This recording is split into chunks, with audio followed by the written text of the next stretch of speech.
Okay, can you see this? Yeah, Great. So, again, good morning, everyone. And this is our week 10, which is our final week before graduation for pathways to university education, training, and employment.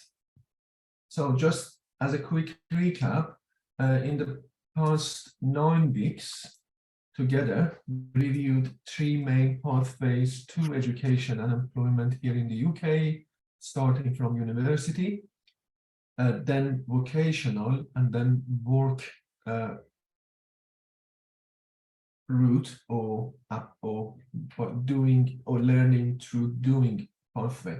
So for academic, we started from GCSEs. We learned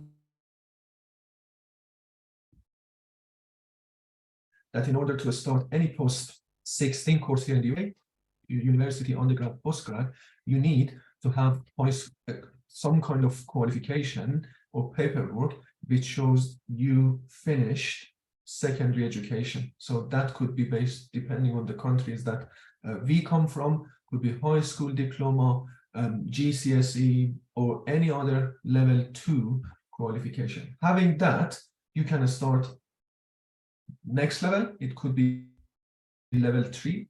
In the UK, it's mainly A levels, but some students can choose other levels equivalent to level 3. And then with that level 3, you can apply for level 4, which is beginning of university. So some other level 3 qualifications could be access courses. Most of those in the UK are assessed as level 3, or some students, they choose to start university with a foundation year, which is doing 4 years instead of 3 years a bachelor degree, and that foundation year, that's for level 3 qualification. So when you start university, it's level 4, and you do your undergraduate all the way to level 6, which is bachelor degree. If you have a bachelor degree from your country, in most cases, universities accept that bachelor degree to start a master's level 7, and later you can continue to do a PhD if you have a master's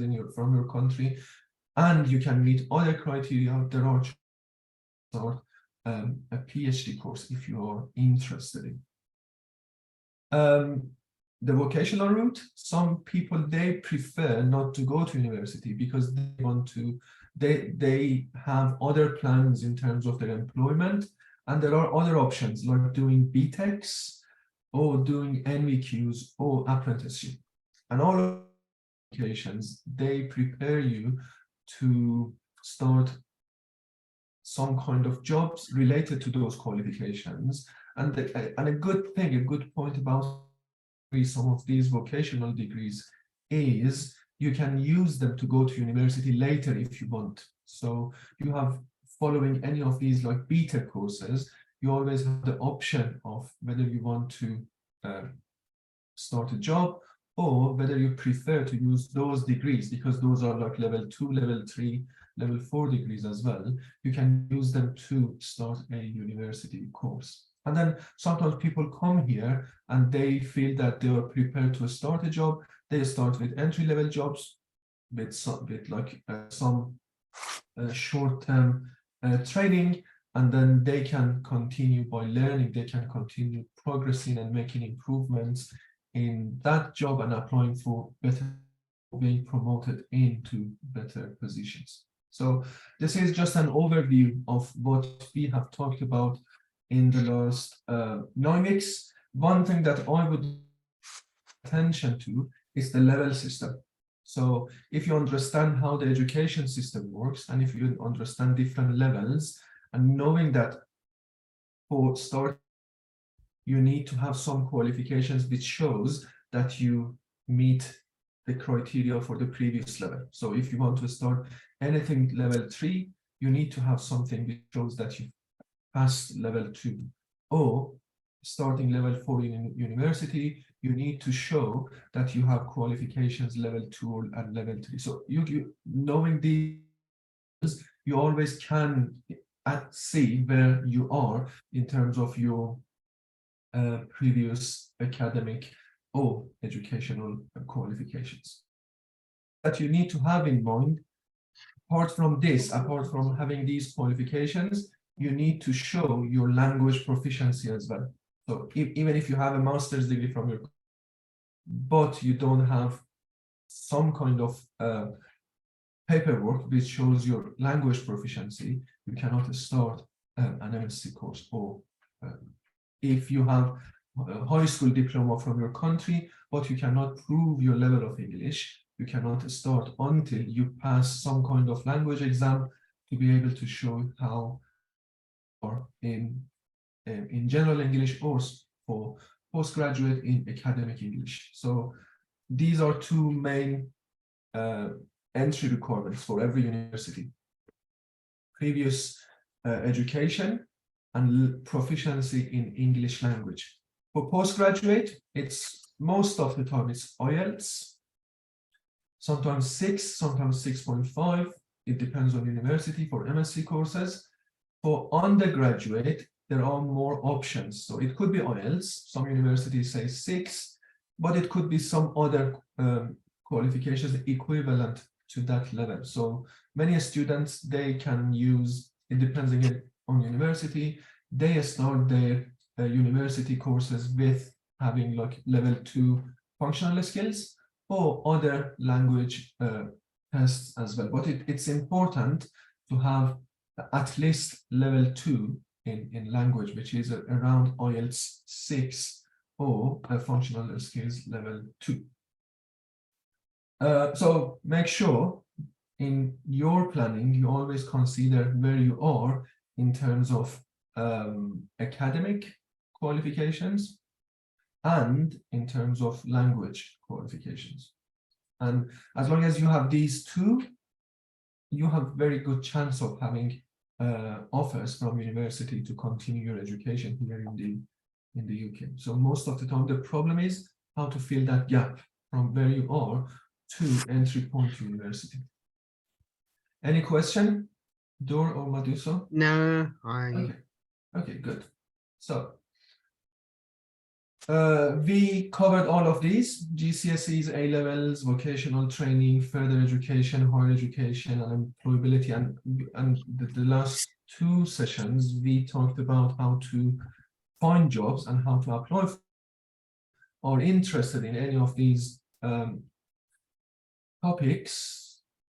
You have access to previous sessions recordings on. Go back, watch the videos. You have the slides as well. So, and then each week there are many links to further information. If you are interested in any of these topics, please go back and check all of those videos and links.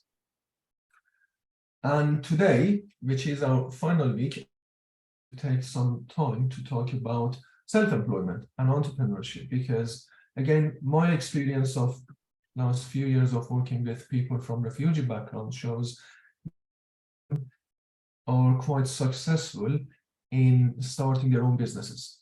So and being entrepreneur. So basically, entrepreneur means someone who works for a business owner, a self-employed person. And if you think about people around you, probably you would see more people running their own businesses rather than working for other people, because probably sometimes it could be quite, it's not as difficult as starting university course or finishing university course. People can find some ways of starting their own business, probably working with for someone else for a few years, learning the different ways of starting and running a business and becoming an entrepreneur. And this could be running a takeaway shop, it could be running a plumbing or construction company, and so on and so, or even like having like a taxi firm and so on and so forth. And quite recently, I worked with some people from refugee background, and about new models of business, like running IT companies, app development companies, and these kind of new businesses. So why entrepreneurship and what is entrepreneurship? So basically, entrepreneurship or self-employment or being business owner is the activity of setting up a business or different businesses by taking financial risk in the hope of some profit. It's not always about money. Again, I work with, in fact, at the moment, I work with 2 refugees setting up companies, and these companies are mainly some form of social and pro-social projects. So they have these companies to make some money, but creating some social value as well. So it's so one is working on a some kind of coffee shop, but for refugee artists. So as a platform for refugee artists to be able to present their artwork to people here in Manchester. So that's a business. The coffee shop part is a business to create some money and creating some job opportunities, but at the same time, it's a social project. And through that, the owner, the entrepreneur, she's planning to support some refugee artists in her work as well. So first of all, to start that self-employment and start business, you need to have that willingness, because not everyone is business-minded. Not everyone has that passion, that aspirations for business and being self-employed. I don't have that intentions myself. I don't like running businesses or being a business owner, but some people, they are genuinely interested in having a business, and that's the main thing that you need to have before thinking of becoming a business owner or entrepreneur. You need to have some ideas, because your business plan and your business the kind of opportunities that you create is going to be based on your idea. Okay, so you need to have some new ideas about how to do things differently. So you don't need to do different things. It could be a coffee shop, and we have hundreds of different models of having a coffee shop, but you need to have an idea about how to do all things in a new, different way, like starting an art exhibition within a coffee shop context. So you need to have some new ideas, and you need to learn how to translate those ideas into products, into services, into projects. And finally, once you know your idea, your business idea, then you need to design, you need to start, and you need to run that business. Anyone here interested? Maduso or Muhammad, have you ever thought about becoming a self-employed or entrepreneur? Nah. Not yet. So it's very normal, especially if you are with 2 years of moving to a new country. And in terms of people that I work with currently and previously, usually after year 3, year 4, when you are more stable in your life, then probably they started to think about having their own business instead of working for others. Because during the first few years, people are looking for more stability. So you are looking for jobs with more certainty about income, less risk, because part of entrepreneurship is risk. And during the first few years, people prefer not to take any kind of risk. But don't be worried, that's normal. But probably if in your year 3, year 4, 5 years after coming to this country, you started thinking of, oh, I have this kind of experience. I worked as a social worker, as a care worker for 5 years. I understand the market. I understand the different kind of challenges that you may have. Then you may decide that this is time for me to start my own company, my own social work or care work company, my own, I'm not sure, agriculture consulting company, and these kind of businesses. So it's normal that you don't have those aspirations now because of the stage of your life, but it's possible that in the next few years you start thinking that, oh, being self-employed and being entrepreneur could be a better option financially and socially for you than working for for others. So again, definition of entrepreneur, a person who starts a business, taking risk for benefit. So that risk taking is something that you need always to think about. And these people are usually, these are like some creative people with good ideas. So they always have some good ideas, different with the ideas that we see currently in the market, and it provides them with the opportunity to making some value in form of money or other kind of value out of their ideas.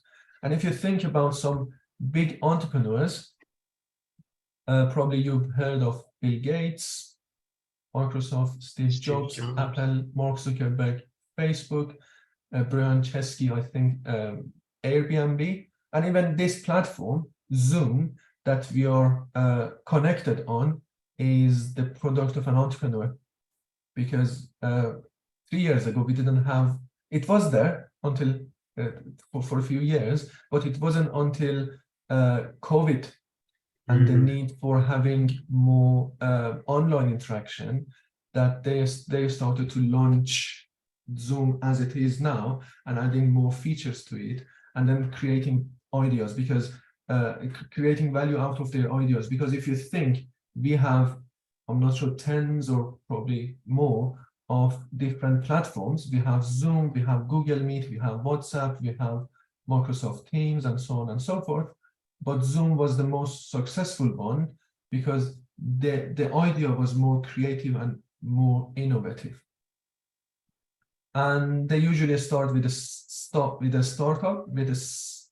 a kind of simple version of their business idea, and then they gradually add to become a comprehensive, fully fledged business. So that's for that.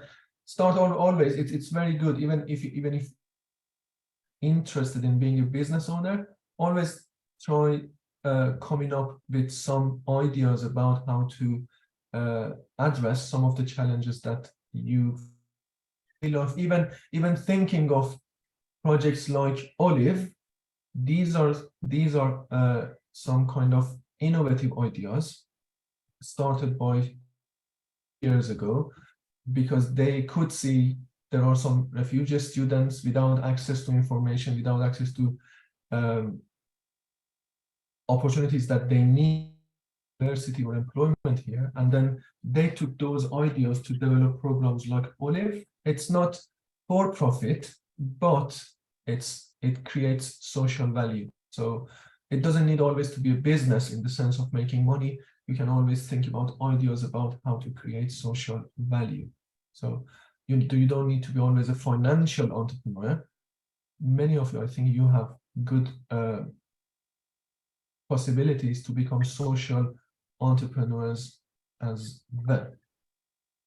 So what makes a good entrepreneur? Basically, if you are thinking of becoming a self-employed person, if you are thinking of running your own business, so first of all, it's about, you need to start thinking differently about the world around you. You need to start thinking differently about how to do things differently to create value which is not there. So before, probably again, I'll use the example of Olive. Probably 5-6 years ago, there was some opportunities for, if you were living in Manchester or in I'm not sure, in London, there was some opportunities to go to a community center and having a workshop, a language course. But the way that Olive creates value is by providing a package. So having language, having creative writing, having IELTS preparation, having employability and education information sessions. So putting everything that you need together and then providing that online so that you can join regardless of where you live. So if you live in Bristol, if you live in Manchester or anywhere else, you have equal opportunities to join. And that's how these kind of projects create value. So you need to always start thinking differently about the same problems and same issues. The second one is professionalism. So you need to be professional. So you are not working for someone else. You need to take responsibility and ownership of your project. You need to take some risk. And again, as I said, within the first few years of moving to a new country, that could not be the case because people try to avoid risk. But when you start your own business, there is always a risk of failure. You need to like what you do. You need to have passion for your job. If you are going to start a coffee shop, but you don't like it, probably you're not going to be successful in doing that. It requires very kind of in detail planning. So you need to have plans for every stage of your business, where to start, how to continue, enough knowledge. And that's what, as I said, most entrepreneurs, and including entrepreneurs, refugee entrepreneurs that I work with, they have some kind of experience, previous experience in those roles. So they worked for someone else for a few years. They had some kind of training before, so that they have enough knowledge and enough information, which helps them for planning. Because if you don't know how to run a coffee shop, if you don't know how to run a care work company or agency, it's very difficult to plan. And if you don't have plan, it's difficult to succeed in those businesses. So you need knowledge, and knowledge comes through training and experience, and you need to have some kind of leadership, because you are the leader of your and the owner of your business, and probably at some point you are going to have some people working for you. So you need to be able to lead and to manage your business, and then you need to be open-minded, and which means open to criticism. You need to be open to new ideas. You need to be open to comments, feedback, reviews, and so on and so forth. So if you have some of these qualifications and some of these characteristics, you may be a good person to become self-employed in the next, or start thinking about that once you're more settled in your life here in the UK. Just to give you a story, and this is a real world story from a Syrian refugee who came to the UK a few years ago with some qualifications, but she was quite open-minded, because during the first few months and years of living here in the UK, she found it difficult to find a job, and she found it difficult to go back to education. But because she was open-minded and she was creative in what she's doing now, she came up with some ideas for a new business, and she started her own business to the extent that she's a very famous entrepreneur now here in the UK. And if you Google her name, you will find loads of videos, stories, news stories about her and her business. So this is Razan, and Razan came to the UK following the issues in Syria in 2012. She was mom with 3 children, and she had a degree in pharmacology, and she was working in that discipline, in that sector in Syria. In fact, she had a full-time job working for a laboratory selling pharmaceutical equipment in Syria. And when she came here, she was settled. She was resettled basically in Huddersfield, which is in Yorkshire, not far from Manchester, where I live. And she started living in a shared accommodation because they didn't have any sort of money, any financial opportunity to rent their own property. And then they were in a very poor situation in terms of money and financial situation. So they had to rely on charities and those kind to satisfy their needs for food, for clothes, and so on. at some point, she realized that she needs to start a job. She could speak average English, and she had that degree and experience in pharmacology, and she started looking for jobs in her own discipline. But she found it quite difficult. It was partly because of language, not being familiar with the system here in the UK, not having any reference, not having any work experience here in the UK. Even the names of medications could be different, although those trade names could be different. So she found it quite difficult to start a job in a pharmacy, or as in that sector or in that discipline. However, she has started to think about what she can do and what kind of skills and competencies and experiences she has, which was needed in the area that she used to live, and what are the kind of support, training, and other kind of financial support available for her to start a different job, not just in pharmacy. And finally, she realized that in Syria, people eat halloumi, cheese, which she couldn't find in Yorkshire, in place that she used to live, with that good quality. And she, from her Syrian grandmother, she knew how to make halloumi, like good quality, tasty, delicious halloumi. And she realized that milk was quite not that expensive, quite cheap, in fact, with good quality in that area in Yorkshire that she lives. So she decided to start a job to become a cheesemaker.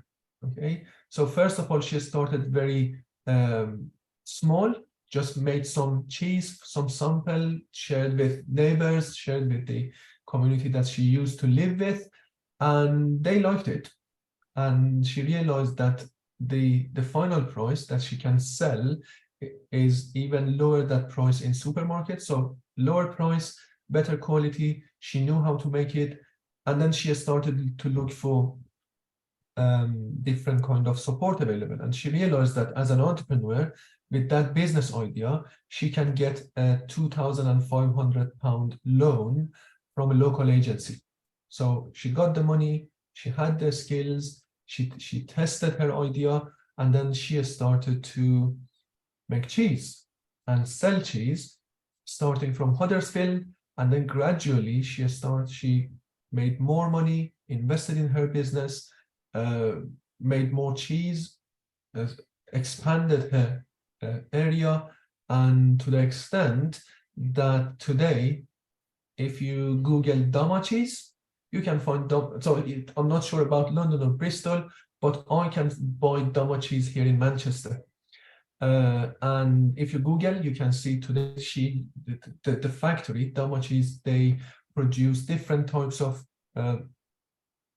cheese. It's not just halloumi. They have probably 20, 30 different products in their range.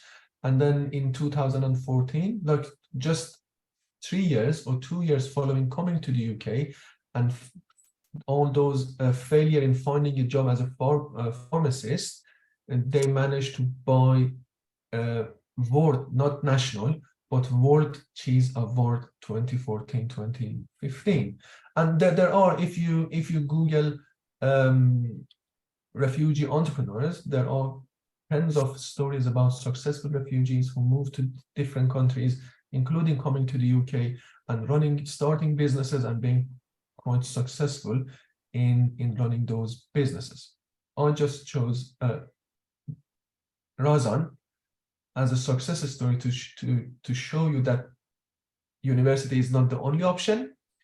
You may find it difficult to find the kind of employments that you need, but if you have that entrepreneurial thinking, if you think about, if you know what kind of skills you have, and if you work on your ideas, there is always options for you to become self-employed and start your own business if you are interested.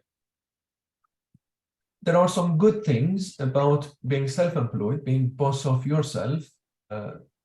First of all, it's flexible, so you can control your work because you work for yourself. You can control your working hours, time of day, time of year, how hard or relaxed you want to work. You have some kind of control over your workload. You have some kind of sense of independent. However, there are huge responsibilities with that. So don't think being an entrepreneur, you can just take holidays as much as you want. You're responsible for your job. If you go on holiday, there is no one there to pay you.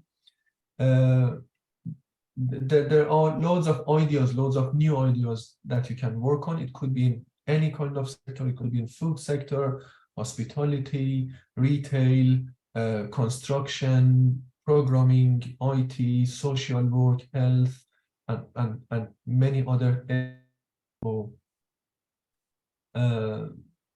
Starting a business, you can have entrepreneurship as a second business as well, which can help you extra income. And in fact, most of the refugees that I work with these days around their entrepreneurship project, they use self-employment second option. So they have one job, full-time job, part-time job, working for someone else or studying somewhere else. And usually they start small business just to have some income, extra income, and to have option to gradually improve that business, expand that business, and move from what they have to their own business over time. So probably they start small business working somewhere else as well, but in 4 years time, in 3 years time, they can expand that business and make enough money so that they don't need to work for someone else. They can just focus on their own business as a full-time job. And there are some good support available for refugees if they decide to become entrepreneurs. So there are different kind of trainings. There are some charity and social organizations supporting refugees, and there are some good financial support. If you have a good business idea, there are some organizations supporting you, as you have seen in case of Razan, with some financial support that you need to start developing your idea and starting your business. However, don't think that it's as easy as I said. It takes huge amount of money and huge amount of commitment and dedication to start a business, especially the starting point, the launching point, that just developing your business idea into a business plan and starting a business. It is time taking, so it could take you a couple of years, and then launching and developing that the business itself to the extent that it becomes profitable, you make good money from that. Again, it could take time, probably a few years, and there is always a risk. So it takes time.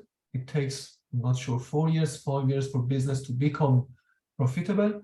And in the meantime, there is always a risk of failure. And when you fail, you may lose your money, your time, your energy, and your investment. So at this point, I just, like many other options, I just share with you these opportunities so that at some point when you have more stable situation in life and you're thinking about different options that you have, entrepreneurship is one of the options that you can think about. Probably you can come back to these slides and thinking about whether you want to become an entrepreneur or not.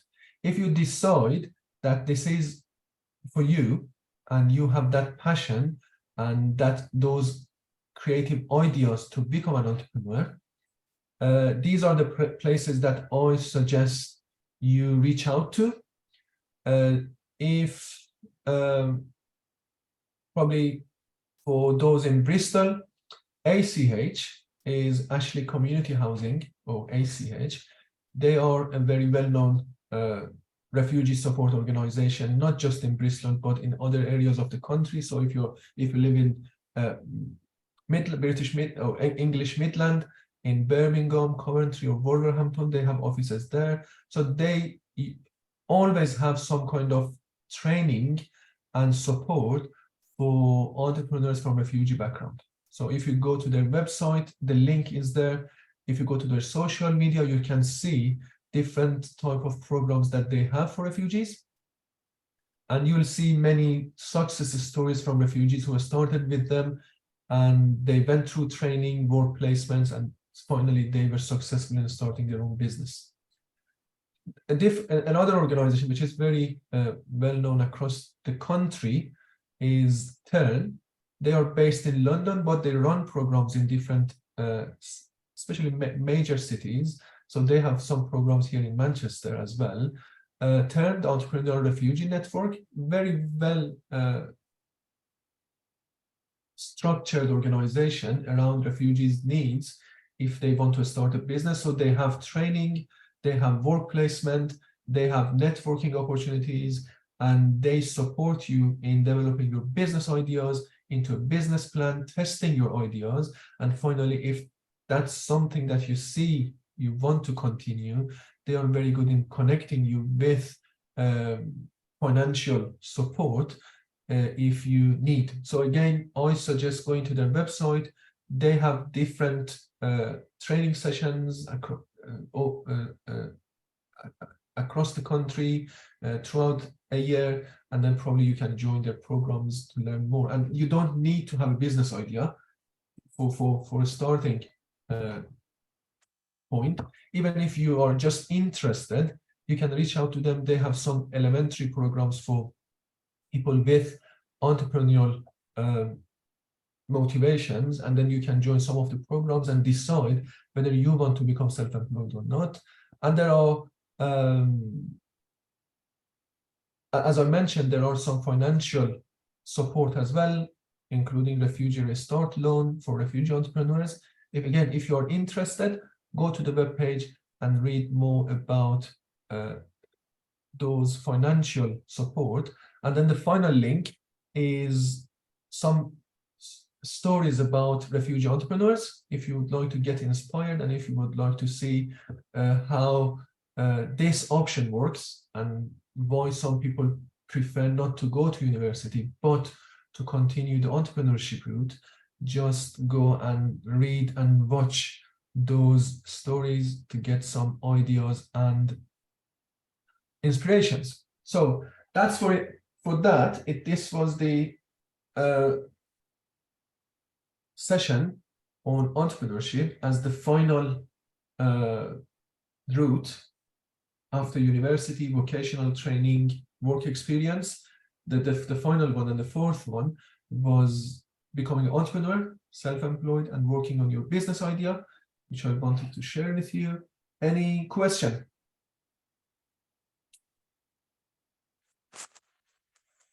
No, sir. Okay, so let's go back to. I'm just going to.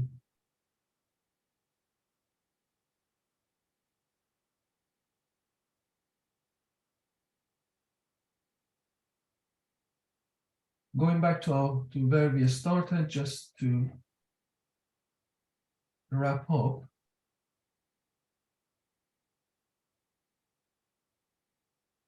And this is the moment for you to ask any kind of question that you have.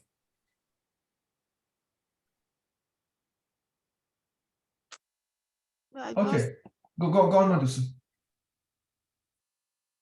I think I have to focus on my English and math first. After I finish with that, then I will take another step. Yes, Because like I said, you are in everyone here. You are in different stages of life. So some of you have been here just for a few months, year, 2 years, good English, average English. Some of you have university qualifications, some of you don't. So you need to decide where you are, where you want to be, and then what you need to do. So probably for you, if that's a very good thing, that now you know that you need to focus on your language, because for whatever you do, you need to show your language proficiency. Although you are very good in speaking English, but for universities, for jobs, you need to prove through some kind of paperwork. And that's what I wanted you to learn, where you are. And if you now know where you are, Madhu, so that's a very good thing. That's a very good outcome. Okay. Yeah, so first week, we talked about educational pathways, academic, we started with undergrad, then we talked about postgrad, we covered vocational pathways, career pathways, we talked about UK career market, job finding, applications, statements, CVs, and then going to interviews, how to prepare yourself for interview, and then how to succeed in your jobs. And then the final one today was about self-employment and entrepreneurship. Again, I would like to, as you said just now, Maduso, the whole point of the last 10 weeks was for you to understand where you are in terms of those levels of education, level 1 to level 8, language, what you want to do, different options, whether you want to go to uni, doing vocational training, or starting with employment, and how to plan what you need to do. Like Maduso said, she knows where she is in terms of having the degree from her country. She knows what she wants to do in terms of going to university, but there is a gap in between, and that gap is mainly language. So at the moment, she's planning to do entry 3 and then level 1 and level 2. So that's all. And then as long as you follow this, and as long as you remember those 3 P's of success that I shared with you in the last few weeks of patience, so these things, you are where you want to be, usually takes time. So for me, probably I can say between 5 to 6 years for me personally, starting from where I want to be. So be patient, but in the meantime, you need to have plans. So, and that's the plan. Okay, I need to do English, I need to do math, I need to do access course, I need to do foundation year, I need to do this, I need to do some volunteering, having some work experience. And what was the P? Anyone remembers?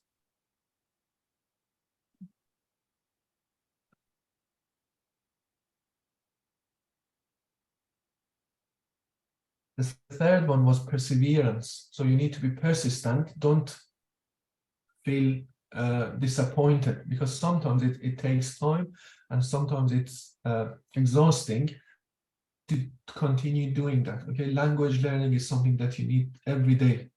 So you need that persistency and perseverance to be successful. So don't forget these 3. Have plan, be patient, and be persistent. And the final one was action. So make sure, as you have noticed, in many cases, there is no yes or no question. It's very difficult to say, yes, you can go to that university and doing that course. Or no, you cannot. Always take some action, apply. No one can say yes or no before you apply for something. So apply for the courses that you're interested in, apply for jobs that you're interested in. Make sure that you read the job adverts, make sure that you read the university pages in terms of entry requirements, make sure that you meet as many entry requirements as you can. But the only person that can say yes or no, or the only time that someone can say yes or no, it's when you make that application, and then you can go through your application and say you can or you. Before that, no one can certainly say you are good or you are not. So don't be afraid of applying for things. There is no cost in applying things. It's very good in terms of learning, because you get some feedback, you get some experience out of applications, and you can make a better application next time. So what I encourage everyone to do, if you are interested in anything, just apply for that. At least you learn how to write a statement. At least you learn how to go to an interview and prepare for an interview. At least you learn how to write a good CV. So don't think about don't think about you're getting that job or not. Just do it for the sake of learning, for the sake of having more experience.